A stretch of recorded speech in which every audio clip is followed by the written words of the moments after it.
ایک صحابی رسول اللہ صلی اللہ علیہ وسلم کے پاس تشریف لائے اور عرض کیا، یا رسول اللہ صلی اللہ علیہ وسلم، کام نہیں چلتا، کاروبار میں برکت نہیں ہے۔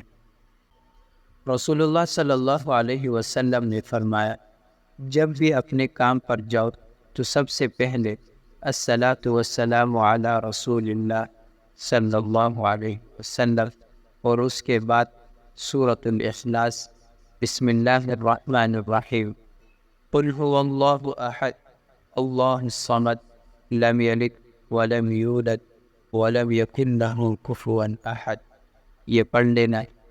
تو صحابی کہتے ہیں کہ چند مہینے کے بعد مجھے اللہ تعالیٰ نے اتنا رزق دیا کہ مجھے وہم و گمان بھی نہیں تھا۔